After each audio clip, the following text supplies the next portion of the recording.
الحمد لله رب العالمين والصلاة والسلام على أشرف الأنبياء والمرسلين نبينا محمد وعلى آله وصحبه أجمعين۔ برادران اسلام، دینی اور ملی بھائیوں، دوستوں اور ساتھیوں، اللہ رب العالمین کے فضل و کرم سے محمد رسول اللہ صلی اللہ علیہ وسلم نے ہمیں زندگی گزارنے کا پورا طریقہ صاف اور شفاف طریقے سے بتا دیا ہے، اور اسی لیے اللہ رب العالمین نے فرمایا لَقَدْ كَانَ لَكُمْ فِي رَسُولِ اللَّهِ أُسْوَةٌ حَسَنَةٌ لِمَنْ كَانَ يَرْجُو اللَّهَ وَالْيَوْمَ الْآخِرَ، کہ آخرت اور اللہ رب العالمین سے جو امید رکھتا ہے اس کے لیے محمد رسول اللہ صلی اللہ علیہ وسلم کی ذات نمونہ ہے، اور اللہ کے رسول صلی اللہ علیہ وسلم قدوہ ہیں، اسوہ ہیں اور آئیڈیل ہیں۔ چنانچہ یہ ماہ شعبان ہے اور 1439 ہجری کا موقع ہے۔ اس سلسلے میں عرض ہے کہ اللہ کے رسول صلی اللہ علیہ وسلم سے روایت کرنے والے، سوال کرنے والے اسامہ بن زید رضی اللہ تعالی عنہ ہیں۔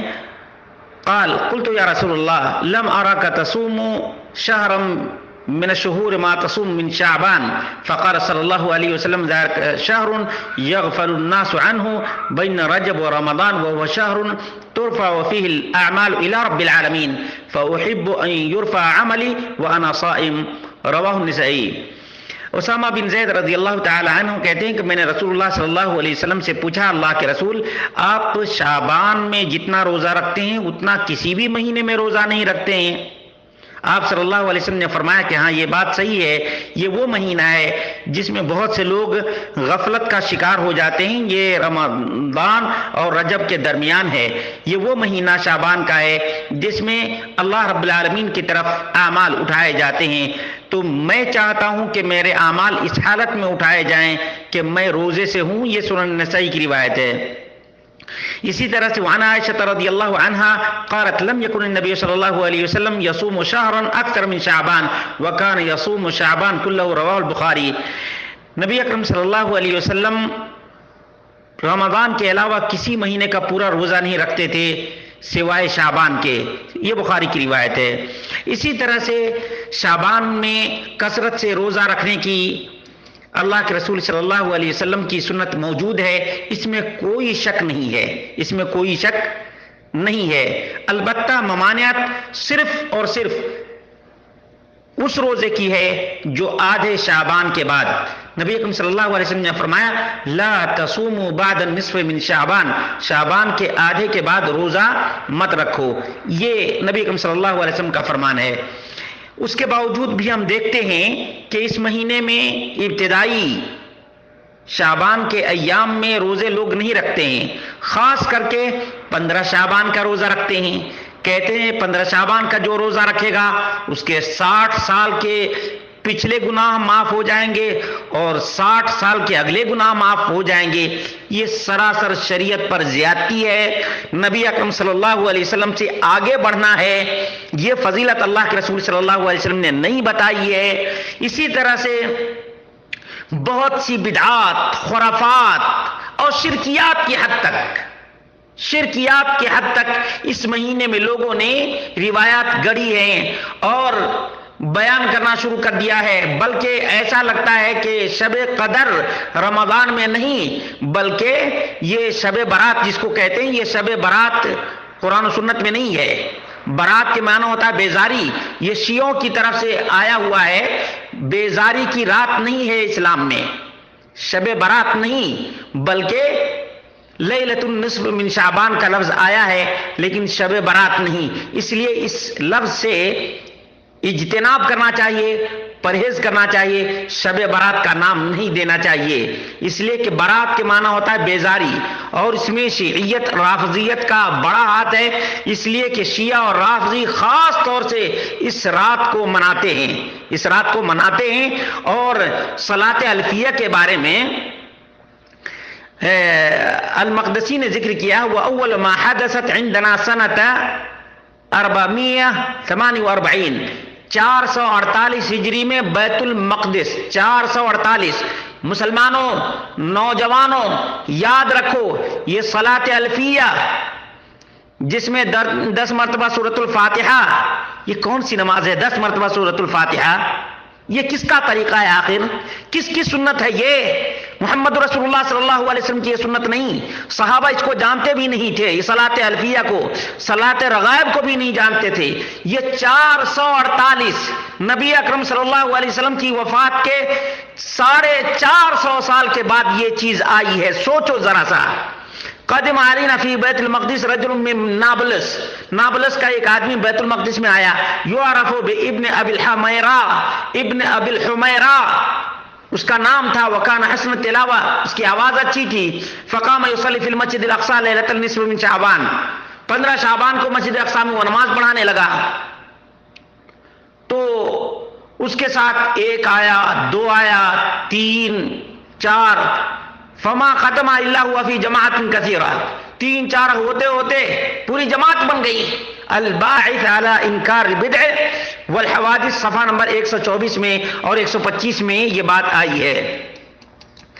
اسی طرح سے النجم الغیثی کہتے ہیں انه قد انکر ذلك اکثر العلماء من اهل الحجاز منهم عطاء وابن ابی ملیکہ وفقهاء المدینہ وصحاب مالک وقالوا ذلك كله بدعہ. یہ تمام کے تمام بدعات اور خرافات ہیں. السنن والمبتدعات للقشیری. اسی طرح سے جو روایت بیان کی جاتی ہے عن علی رضی اللہ عنہ قال اذا كانت ليلة النصف من شعبان فقوموا ليلة وصوموا نهارا وقد رواه ابن ماجہ فی سنن وهذا حدیث موضوع. یہ من گھڑت روایت ہے کہ جب 15 شعبان کی رات آئے تو رات میں قیام کرو اور دن کا روزہ رکھو. موضوع من گھڑت روایت ہے.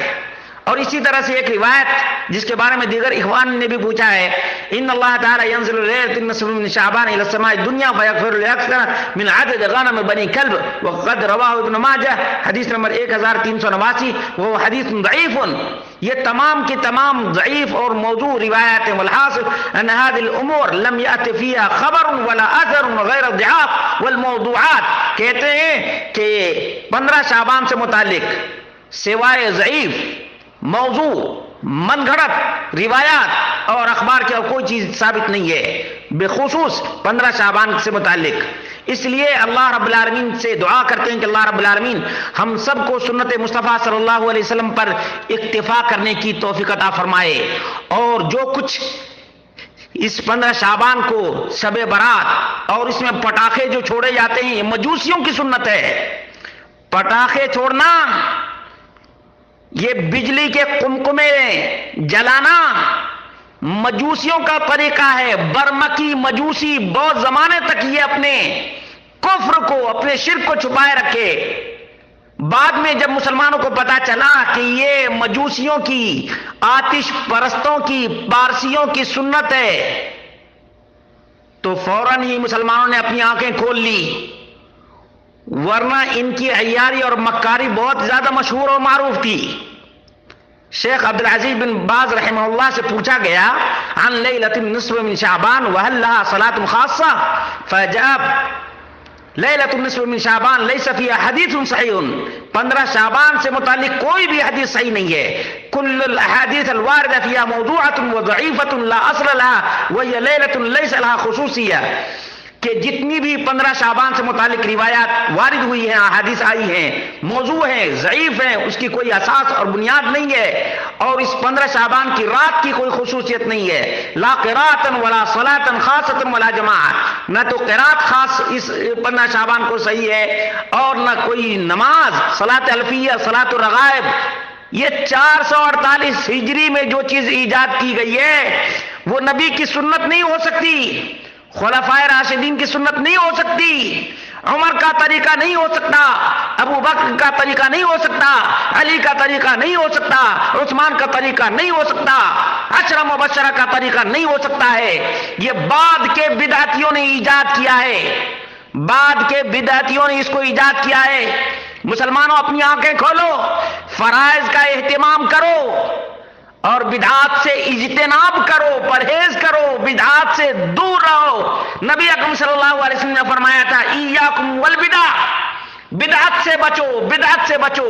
نبی اکرم صلی اللہ علیہ وسلم ہمیشہ کہا کرتے تھے وشر الامور محدثاتها وكل محدثة بدعة وكل بدعة ضلالة وكل ضلالة في النار. یاد رکھو مسلمانوں، بدترین چیز، سب سے بدترین اور سب سے خبیث ترین چیز یہ بدعات ہیں. بدعات سے نیکی سمجھ کر لوگ کرتے ہیں. سب سے بڑی نیکی تو 5 وقتہ نمازیں ہیں. سب سے بڑی نیکی اور سب سے بڑا قربت کا ذریعہ یہ 5 وقتہ نمازیں ہیں. اور ایک رات جاگ کر کوئی آدمی رب ذوالجلال والاکرام کو دھوکہ نہیں دے سکتا ہے. اور 60 سال کے گناہ بخشوا لینا، 60 سال اگلے اور 60 سال پچھلے، اللہ رب العالمین کو اتنا بڑا دھوکہ، اتنا بڑا فراڈ، بدعت کر کے اللہ کو راضی کر لے. حالانکہ اللہ رب العالمین نے بدعتی کے اوپر اس کے بدعات کو مارنے کا حکم دیا ہے.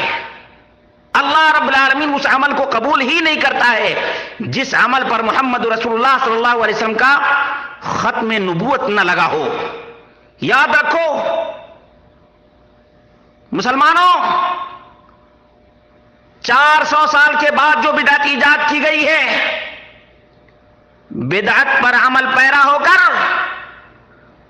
اپنے آپ کو مردود بناؤ گے اور رب ذوالجلال والاکرام کے دربار سے دھتکارے جاؤ گے اور محمد رسول اللہ صلی اللہ علیہ وسلم کے حوض کوثر سے پھٹکار پاؤ گے. من احدث فی امرنا ھذا ما لیس منہ فہو رد. اور صحیح مسلم کی حدیث ہے من عمل عملا لیس علیہ امرنا فہو رد.